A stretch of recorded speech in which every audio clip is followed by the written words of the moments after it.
அதாவது அசுரர்கள் தேவர்கள் அந்த காலத்தில் இருந்ததுல. ஆமாம் ஆமாம். அந்த மாதிரி இப்போ ஏஞ்சல்ஸ் தேவதைகள் டெவில். ஒரு தீய சக்திக்கும் ஒரு நல்ல சக்திகளுக்கும் நடக்கிற ஒரு வார் மாதிரி ஒரு யுத்தம். அதுதான் ஒரு ஒரு தீமாக இருக்கும். ஸோ அதை வந்து ஒரு ஆங்கில வார்த்தையை அதை யூஸ் பண்ணுவோம். ஏன்னா மற்ற மொழிகளுக்கும் போய் சேரணும் அப்படிங்கிறதுக்கு. அகத்தியா அப்படின்னு போட்டிங்க. ஓலைச்சுவடிலாம் வேறு இருக்குது. ஜீவாவே நல்ல ஹைட்டு. அதோட ராசிகண்ணா பயங்கர ஹைட்டாக இருக்காங்க. அகத்தியார் யார்? அர்ஜுனா? நீங்கள் கரெக்டாக கண்டுபிடிக்கிறீங்க. பட் இருந்தாலும் படத்தில் வந்து அகத்தியா வந்து ஜீவா தான். நீங்கள் அதை பார்க்கும்போது உங்களுக்கு அது தெரிஞ்சிடும் அந்த பேருக்கும் இதுக்கும் என்ன காரணம் இருக்குது அப்படிங்கிறது. ஜீவா சார் சூப்பர் குட்டே கிட்டத்தட்ட 100 படங்களுக்கு மேலே பண்ணியிருக்காங்க. அவ்வளோ பெரிய இந்தியாவில் ப்ரொடியூசரு. இந்த கதையை ஏன் அப்பாட்ட சொல்லாமல் ஐஸ்வரி சார்ட்ட தான் சொல்லணும்னு போனீங்களே, என்ன காரணம்? எனக்கு அப்போவே அந்த ஸ்டேட்மெண்ட் அவருக்கு 1 செகண்ட் கணேஷ் சார் பதில் சொல்லுவார். இதுக்கு நான் அவங்க அப்பாவுக்கு இந்த படத்தை போட்டு காமிச்சேன். பார்த்துட்டு ரொம்ப நல்லா இருக்குது அப்படின்னாரு. அப்போ நான் ஒரே வார்த்தை சொன்னேன், சார் நீங்கள் செய்ய வேண்டியதை நான் செஞ்சுருக்கிறேன் சார்ன்னு சொன்னேன். நிச்சயமா அப்படின்னு சொல்லிட்டு ஒத்துக்கிட்டு போயிட்டார். சார் வந்து இப்போது அப்பா பார்த்துட்டிங்கன்னா இப்போ ரொம்ப செலக்டிவாக தான் படம் பண்ணுறாரு. அதில் ஏற்கனவே 99ல் ஒரு படம் வந்து நான் அப்பாவுக்கு பண்ணுறேன்னா. ஸோ இப்போது அதுக்கப்புறம் 100th ஃபிலிம் என்ன பண்ணுறாருன்னு தெரியல. பட் இப்போ அந்த 99th ஃபிலிம் ஏற்கனவே நாங்கள் டிசைட் பண்ணிட்டோம். ஏன்னா அது கிட்டத்தட்ட ஒரு 2 இயர்ஸாக அந்த ஸ்கிரிப்ட் அப்படியே இதில் இருக்குது. ஸோ இந்த படம் முடிச்சதுக்கப்புறம் அந்த ஸ்கிரிப்ட் போகிறதா இருந்தது. அதுவும் நல்ல பெரிய பட்ஜெட் படம் தான் சார். சும்மா ஒரு ஜாலிக்கு தான் நான் எப்போயா சும்மா ஒரு என்டர்டெயின்மெண்ட்டுக்காக தான் நான் சொல்லுவேன். இல்லை வீட்டுக்கு போனால் செம்ம அடிபடும். பட் இது வரைக்கும் எனக்கு தெரிஞ்ச ஒரு 6 to 8 ஃபிலிம்ஸ் வந்து அப்பா கிட்ட பண்ணியிருக்கிறேன். அண்ட் இப்போ ஈலாம் பார்த்துட்டிங்கன்னா பெரிய பட்ஜெட் ஃபிலிம்ஸ் தான் சார். பட் இப்போது இன்றைக்கி இருக்கிற காலகட்டத்தில் இந்த ஓடிடி அது இதுன்னு எல்லாமே கொஞ்சம் டிஃப்ரெண்ட்டாக பிஸ்னஸ் அப்படி இப்படின்னு கொஞ்சம் ஆகிறதுனால கொஞ்சம் பார்த்து தான் முடிவு பண்ணுறோம். பட் கணேஷ் சார் பார்த்துட்டிங்கன்னா தொடர்ந்து நிறைய படங்கள் பண்ணிகிட்ருக்காரு. இப்போது ஒரு ஃபிலிமில் வந்து ஏதோ ஒரு விதத்தில் நம்ம ஏதோ கொஞ்சம் நிறைய செலவு பண்ணிட்டா கூட அடுத்த படத்தில் நாங்கள் வந்து கொஞ்சம் அதை கழிச்சுப்போம். நாங்கள் வேறு மாதிரி நாங்கள் இது பண்ணிப்போம். பட்டு அப்பா என்ன திரும்ப நான் வந்து அது வேறு கணக்கில் நான் சொல்லணும் அதுக்கு. சார் வருஷம் பண்ணலான்னு சொல்லிட்டாரு. அந்த கணக்கெல்லாம் இப்படி எதில் வருமா சார்? நிச்சயமாக சார். இது வந்து இது வந்து நாங்கள் பிஸ்னஸாக பண்ணல. இப்போ ஆக்சுவலி பார்த்துட்டிங்கன்னா கணேஷ் சார் வந்து அவருக்கு எவ்வளோ பிஸ்னஸ் இருக்குது, எவ்வளோ விஷயங்கள் இருக்குது. அதே மாதிரி எங்ககிட்டயும் ஒரு ப்ரொடக்ஷன் கம்பெனி இருக்குது. பட் ஒரு பேஷனாக தான் இது ஒரு விஷயத்த பண்ணுறோம். ஸோ இன்றைக்கி இப்போ பாவிஜய் சார் வந்து அவரோட ட்ரீம்ஸ் வந்து எல்லா விதத்துலேயும் வேறு ஏதோ ப்ரொடக்ஷன் கிட்ட எடுத்துகிட்டு போகாமல் ஒரு நல்ல ஒரு ப்ரொடக்ஷனுக்கு வந்தால் அவரோட ட்ரீம்ஸ் ஃபார்வர்ட் போகும். ஸோ அந்த மாதிரி தான் நான் வந்து கொஞ்சம் புது டைரக்டர்ஸ் அது இல்லாமல் ஒன் ஃபிலிம் பண்ண டைரக்டர்ஸ் எல்லாமே கணேஷ் சார் கிட்ட எடுத்துகிட்டு வருவேன். அண்ட் அது இல்லாமல் அவங்கக்கிட்ட நிறைய ஒரு தொடர்ந்து படங்கள் பண்ணிகிட்டே வந்துட்டுருக்குறாங்க. ஸோ அந்த தியேட்டர்ஸ் அந்த இது. ஸோ அதனால் வருஷம் வீட் லைக் டு டூ. அண்ட் நாங்களும் அதுக்கேற்ற மாதிரி இப்போது கொஞ்சம் வருஷம் படம் பண்ணுறதுனால அதுக்கேற்ற மாதிரி கதைகளும் எங்களுக்கு டைரக்டர்ஸ் எழுதுவாங்க. டேரக்டர் சார் சார் இப்போ வெள்ளைக்காரங்களாம் வரும்போது நம்ம ஓலைச்சுவடிகள்லாம் அழிச்சிட்டாங்க. நிறைய அழிச்சிட்டாங்க, நிறைய மறைக்கப்பட்டது. ஸோ அதெல்லாம் காட்டுவீங்களா இல்லை படத்தில் சீன்ஸ்லாம் இருக்கா? இல்லை இருக்குது. தமிழ் அந்த ஓலைச்சுவடிகள் சார்ந்த ஒரு காட்சி வச்சுருக்கோம். அர்ஜுன் சார் வர்ற காட்சியில் நல்ல ஒரு அழகான காட்சி. நீங்கள் கண்டிப்பாக அதை ரசிப்பீங்கன்னு நினைக்கிறேன். ஏன்னா அது படம் பார்த்த எங்கள் எல்லாருக்குமே இப்போ சார்லேருந்து எல்லாருமே அந்த காட்சியை ரொம்ப விரும்பினாங்க. ஸோ அந்த அர்ஜுன் சாரோட சீனில் அந்த ஒரு ஓலை சுவடியும் நம்முடைய தொன்மையான தமிழில் அவர் பேசுகிற ஒரு காட்சியும் ஒரு இருக்குது. அது நிச்சயமாக அது நல்ல ஒரு பேசப்படுற ஒரு காட்சியாக இருக்கும். சார் விஜய் சார் வாழ்த்துக்கள். நன்றி சார். படத்தை பார்க்குறப்ப 2 பீரியடை மென்ஷன் பண்ணியிருக்கீங்க. ஒன்று பிரிட்டிஷா இல்லை ஃப்ரெஞ்சு பீரியட் வருமா? ஃப்ரெஞ்சு தான். அர்ஜுனுக்கும் ஜீவாக்கும் கனெக்ஷன் ஏதாவது இருக்குமா? இருக்குது. கதையில் கனெக்ஷன் இருக்குது. 2 பேருக்கும் ஒரு தொடர்பு இருக்கும். அது என்னங்கிறத நம்ம ஸ்க்ரீன் பிளேவாக சொல்லுவோம். என்னவா வர்றாரு சார் கேரக்டர்? ஜீவா சார் வந்து அகத்தியாவாக வர்றாரு. அகத்தியானா அதாவது கேரக்டராக சொல்லுவேன். படத்தில் வந்து அவர் வந்து ஒரு ஆர்ட் டைரக்ஷன் பண்ணுற ஒரு ஆர்ட் டைரக்டராக அறிமுகமாகிறாரு. ஸோ அதிலிருந்து அவர் ஆரம்பிக்கிற தொழிலிருந்து அவருக்கு ஒரு சின்ன ஒரு ஸ்பார்க் கிடைக்குது. நம்ம பண்ணிட்டு இருக்கிறது சரியா இல்லையா, அப்போ அவர் ஒரு கேட் ஓப்பன் ஆகுது. அதுலேருந்து கதை அப்படி ஆரம்பமாகும். ஆரம்ப புள்ளி அதுதான். அவங்க வந்து அவங்க கூடவே படித்த ஒரு லவ்வர் அந்த மாதிரி ஒரு ஆர்கிடெக்டாக இருக்காங்க ராஷிகண்ணா. டாக்டர் சார் இப்போ நம்ம ஹீரோ வந்து ஒரு விஷயம் கேட்டாங்கன்னா கண்டிப்பாக டேரக்டர் வந்து ஹெல்ப் பண்ணுவாங்க. ஏதாவது ஒரு விஷயம் வந்து கதையாவது போடுவாங்க. ஆனால் அவர் சொல்லியிருக்க வருத்தப்பட்டார் வேறு. எனக்கு ஒரு பாட்டு கேட்டோம் கொடுக்கவே இல்லை, கடைசி வரைக்கும் என்னை வந்து ஒதுக்கே வச்சுட்டாங்கன்ட்டு. அது அப்பயே சொன்னார் அவங்ககிட்ட? இல்லை சொன்னார் சொல்லிட்டு சார்கிட்டையும் சொன்னார் இந்த மாதிரி நம்ம ஒரு ப்ரொமோஷன் சாங் பண்ணலாம் சார் அப்படின்னு. இந்த படத்துலேயே வந்து 6 பாட்டு வைக்க வேண்டியதாகிடுச்சு. ஏன்னா காட்சிகள் நகர்த்துறதுக்கு சில நேரங்கள் பாட்டு வந்து இப்போ சொன்ன மாதிரி அந்த மூலிகை சாங்கில் நிறைய காட்சிகள் நகரும். ஸோ இப்படி ஒரு ஒரு பாட்டுக்குள்ளேயும் காட்சி நகர்றதால தனிப்பட்ட பாட்டு வைக்க முடியல, ஒரு டூயட் சாங் அப்படின்னு போக முடியல. அதனால தான் அவர் ரொம்ப என் மேலே ரொம்ப பிரியமாக இருப்பா அப்படி Jeeva sir. Sir Vijay sir பண்ணிடலாம் வாழ்த்துக்கள் சார். நன்றி சார். எங்கே sir sir Mani sir sir Jayachandran sir. Sir இந்த வழக்கமாக அந்த பேய் படங்கள் அப்படின்னா ரொம்ப டார்க்காக தான் இருக்கும் படங்கள் சீன்ஸ் எல்லாம். பட் இந்த படத்தை பொறுத்தவரையிலும் ஆரம்பத்துலேருந்து ரொம்ப பிரைட்டாக கலர்ஃபுல்லாக இருக்குது. அதுக்கு என்ன காரணம் சார்? இது இல்லை, அதுக்கு காரணம் வந்து டிஓபி பதி தான். இந்த படத்துக்காக அவர் ரொம்ப ஒர்க் பண்ணி நல்லா வரணும், எல்லாரையும் ரொம்ப அழகாக காமிக்கணும்.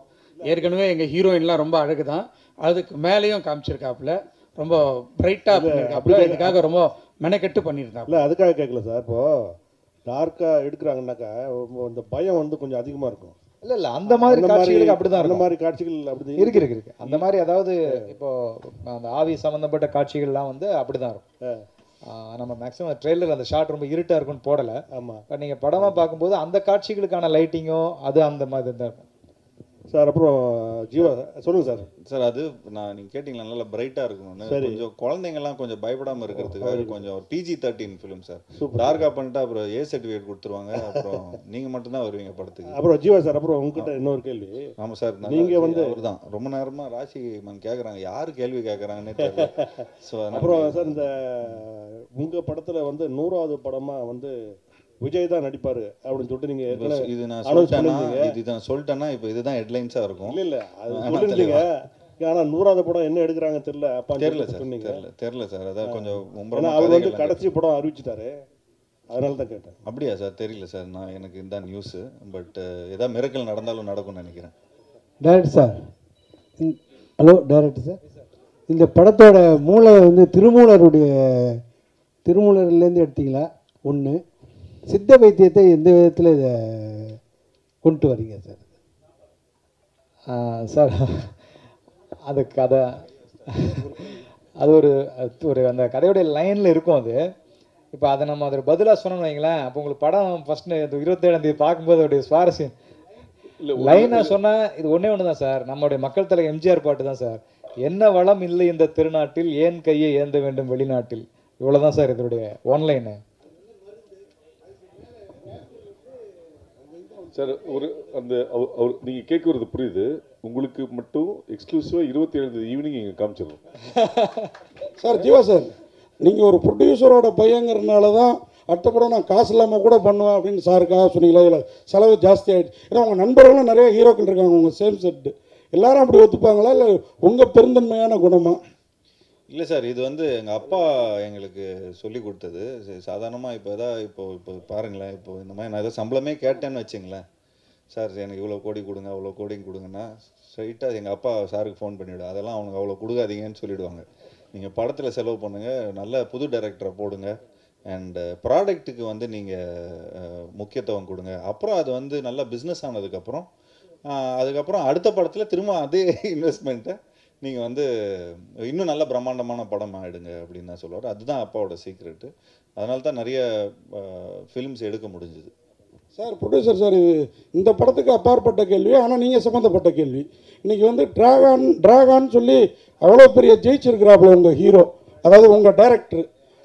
அவருக்கு ஏஜிஎஸ் 2 படம் அவரை யூஸ் பண்ணிடுச்சு. நீங்கள் தான் அவருக்கு வாய்ப்பு பெருசாக கொடுத்தது டைரக்டராக. அவரை ஹீரோவாக டைரக்டராக ஒரு முயற்சி நடந்ததாக கேள்விப்பட்டோம். அது நடக்குதா? நடந்துட்டு இருக்கு. விஜய் சார்,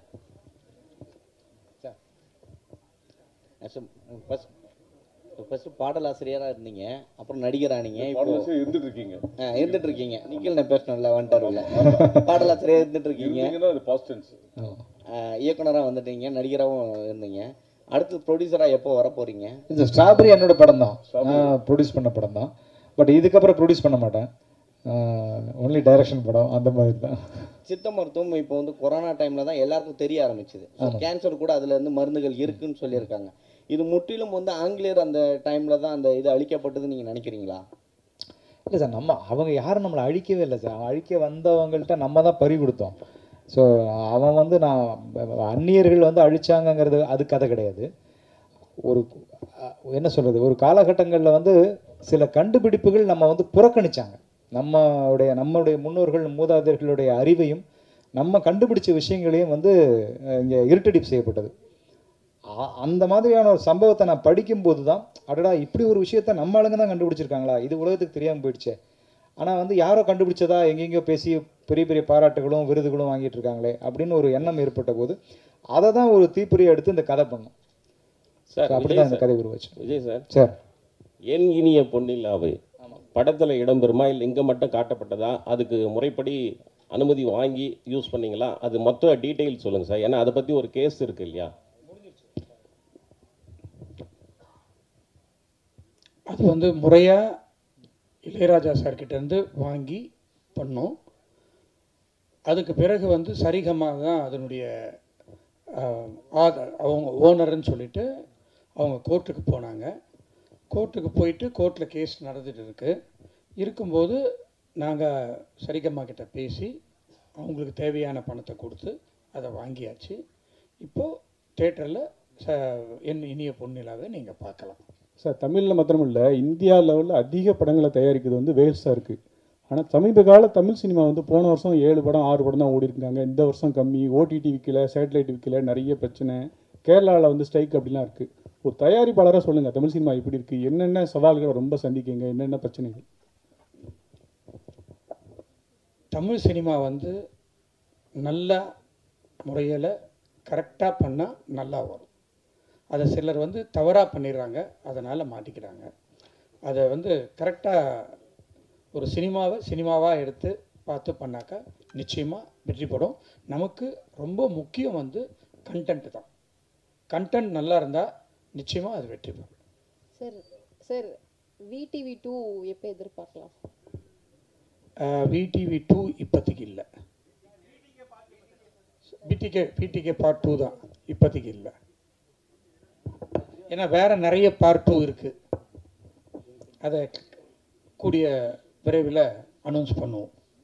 ஜீவா சார், உங்கள் லுக்கு வந்து பயங்கர ஸ்மார்ட்டாக இருக்குது. ஜிப்சி மாதிரியே. ஜிப்சி செகண்ட் பார்ட் ஏதாவது போயிட்டு இல்லை, இந்த லுக்கு வந்து இட்ஸ் ஆக்சுவலி வேலையெல்லாமல் இருக்கிற லுக் இது. ராசிகண்ணா மேம் நல்லா நீங்கள் பார்க்குறதுக்கு ஹாலிவுட் ஹீரோயின் மாதிரி இருக்கீங்க. இன்னமும் தமிழ்லையும் ஹிந்திலையுமே சுற்றிட்டு இருக்காங்கிற ஃபீலிங் ஏதாவது இருக்கா? ஏன்னா எதுவும் வாய்ப்பு வந்ததா ஹாலிவுட் சைட்லேருந்து? நீங்கள் நடந்து வர்றப்ப பார்த்து நானே மறந்துட்டேன்.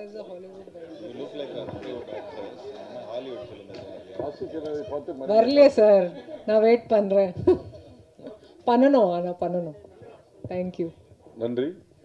இங்கே கோயின்சிடென்ஸாகவே வந்து அகத்தியா அண்ட் சப்தம் ரெண்டுமே வந்து ஒரே நாளில் ரிலீஸ் ஆகுது. ரெண்டுக்குமே வந்து ஈக்குவலான எக்ஸ்பெக்டேஷன்ஸ் இருக்குது. ரெண்டுமே ஹாண்டட் அண்ட் மித்தாலஜி அந்த மாதிரியான ஒரு விஷயமா இருக்குது. ஸோ இது யோசிச்சிங்களா? இதை பற்றி எதுவும் போயிட்டுருக்கா உங்களோட தாட் ப்ராசஸ் எதுவும்? யார்கிட்ட?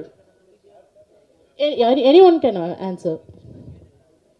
நானா சார், 2 படமும் ஜெயிக்கட்டுங்க. ஏன்னா 2 படமும் ஜெயிக்கட்டும். அவரு நல்ல டைரக்டர் வந்து அறிவழகன். அவர் ஈரம்னு ஒரு படம் எடுத்திருந்தார். ஸோ நிச்சயமாக ஒரு டெக்னிக்கலாக நிறையா எடுத்திருப்பார். அண்ட் நிச்சயமாக 2 படமும் ஜெயிக்கட்டும். அண்ட் ஸோ எங்கள் படம் இன்னும் கொஞ்சம் நல்லா கலெக்ஷன் பண்ணணும்னு வேண்டிக்கிறோம். விஜய் சார், ஆக்சுவலி இந்த படத்தோட அந்த ட்ரெய்லர்லேயே நிறைய விஷயங்கள் வந்து சொல்கிற மாதிரி இருந்துச்சு. நீங்கள் இதுக்கு இன்ஸ்பிரேஷனாக ஏதாவது புக் இருக்கா? இல்லை இப்போ சொல்லனாலும் ஓகே, எனிதிங் ரொம்ப இம்பார்ட்டண்டான புக் பிஹைண்டில் இருக்கா? இல்லை, இப்போ சார் ஒருத்தர் கேட்ட மாதிரி தான், இது திருமூலர் சம்மந்தப்பட்ட விஷயமானு கேட்டாங்க இல்லையா? அந்த மாதிரி நம்ம முன்னோர்கள் எழுதினது தான். திருமூலரும் அருணகிரிநாதர் எழுதின சில புத்தகங்கள், அதில் இருக்கிற குறிப்புகள். ஸோ இதுதான், இதை வச்சு தான் நம்ம அதை உருவாக்குனது. தீபக் சார், அவருக்கு ஒரு கேள்வி சார். சினிமாட்டோகிராஃபி வந்து ரொம்ப ட்ரீமியாக இருக்குது, நிறைய லேயர்ஸ் இருக்கிற மாதிரி இருக்குது. என்ன சவால் இருந்தது உங்களுக்கு இந்த படத்தோட சினிமாட்டோகிராஃபியில்? ஆக்சுவலாக எனக்கு என்னென்னா சார், நம்ம நிறைய படம் பீரியட் பார்த்துருப்போம். நானே வந்து ரெஃபரன்ஸ்க்கு நிறைய பீரியட் ஃபிலிம்ஸ்லாம் நம்ம தமிழ் படங்களையும் வந்திருக்கோம், இங்கிலீஷ்லேயும் வந்திருக்கோம். எனக்கு இதில் ஆக்சுவலாக டோனெல்லாம் ஒர்க் பண்ணணும்னு சொல்லிட்டு நாங்கள் ரொம்ப பேஸ்லேருந்தே ரொம்ப டிசிப்ளினாக நம்ம நிறைய கலர்ஸ் அவாய்ட் பண்ணிடலாம்னு சொல்லிட்டு பீரியட் போர்ஷனில் நாங்கள் மோஸ்ட்டாக ப்ளூவை டோட்டலாக கட் பண்ணிட்டோம் சார். அதனால தான் எனக்கு ஃபைனலாக டோன் பண்ணும்போது ஒரு டிஃப்ரெண்ட்டான ஒரு லுக்கு கொடுக்க முடிஞ்சது பீரியட் போர்ஷனில். இன்னொன்று வந்து நிறைய ப்ளூ மேட்டில் ஷூட் பண்ணோம். ப்ளூ மேட்னா நம்ம ஜஸ்ட்டு ப்ளூ மேட்டில் ஷூட் பண்ணிவிட்டு அப்படியே நம்ம போஸ்ட்டில் கொடுத்துட்டா ஒரு பேக்ரவுண்ட் வச்சுருவாங்க, அப்படி கிடையாது. நம்ம வந்து டோட்டலாக இந்த பேக்ரவுண்டில் இந்த எண்டு லேயர் வரைக்கும் என்ன வருதுன்ட்டு ரீட் பண்ணிவிட்டு இங்கே ஃபோர்க்ரவுண்ட் லைட் பண்ணால் தான் நம்மளுக்கு வந்து நாளைக்கு அந்த அந்த ப்ளூ மேட்டை நம்ம ரீப்ளேஸ் பண்ணும்போது அந்த லைவ்னஸ் கிடைக்கும். அது கன்ஃபார்மாக இந்த படத்தில் நம்ம வந்து ஆடியன்ஸாக ஒரு விஷுவலாக ஒரு 100% ஒரு விஷுவல் ட்ரீட்டாக இருக்கும். அதே மாதிரி சார் ஒருத்தர் கேட்டார் ரொம்ப பிரைட்டாக இருந்ததுன்னு சொல்லிட்டு. ஹாரர் சீக்வன்ஸ் ஃபுல்லாகவே ரொம்ப ஹாண்டடாக தான் இருக்கும், ரொம்ப டார்க் அது மாதிரி தான் இருக்கும். நாங்கள் எதுவுமே அது இப்போ நீங்கள் பார்த்து இதில் ரிவீல் பண்ணல. நீங்கள் 27 படம் பார்க்கும்போது உங்களுக்கு அந்த ஒரு ஃபீல் இருக்கும் சார் கண்டிப்பாக. ஜியோ சார், இல்லை வேலை வெட்டியே இல்லைன்றீங்க, லுக்கு சூப்பராக வருதுன்னு சொன்னீங்க. கதை சொல்கிறதுக்கு யாரும் வரது இல்லையா உங்ககிட்ட? ஆமாம், கதை சொல்கிறதுக்கு வரது அப்படிலாம் இல்லைங்க. ஏன் கதை சொல்கிறதுக்கு வரது இல்லை, ஏன் சொல்ல மாட்டாங்க? இவ்வளோ டேரக்டர்ஸ் வந்து இன்ட்ரடியூஸ் பண்ணியிருக்கிறோம். எனக்கு தெரிஞ்சு எந்த ஆக்டரும் வந்து இவ்வளோ புது டைரக்டர்ஸோட ஒர்க் பண்ணதில்லை. ஐ திங்க் அந்த பெருமை எனக்கு தான் போய் சேரும். அண்ட் நிச்சயமாக நான் இப்போது நம்ம பிளாக் படத்தோட டைரக்டரோட ஒரு படம் பண்ணுறோம். அதுவும் கூடிய சீக்கிரம் அனௌன்ஸ்மெண்ட் வந்துடும். அண்ட் அது இல்லாமல் சூப்பர் குட்டுக்கு ஒரு படம் பண்ணுறோம். அண்ட் அது இல்லாமல் இன்னொரு ஃபிலிம் இப்போது நாங்கள் வந்து ரிலீஸ் ஆகணும், ஒரு காமெடி படம் பண்ணி. நானும் ஒரு டைரக்டர் அமைச்சிருக்கேன். ஆமாம், அவரும் ஒரு சந்தோஷம்னு ஒரு டைரக்டர் அமைச்சிருக்காரு. ஸோ இந்த படம்லாம் ரிலீஸ் ஆனதுக்கப்புறம், அந்த கலெக்ஷன்லாம் போனதுக்கப்புறம் அதுக்கு ஏற்ற மாதிரி சரி பட்ஜெட்டுக்கு ஏற்ற மாதிரி நாங்கள் எங்களோட கதையை கேட்டு அதை முடிவு பண்ணலான்னு இருக்கோம். ஓகே, என்னது எது? இல்லை அது சஸ்பென்ஸ். அது அனைவருக்கும் நன்றி, வணக்கம். தேங்க்யூ.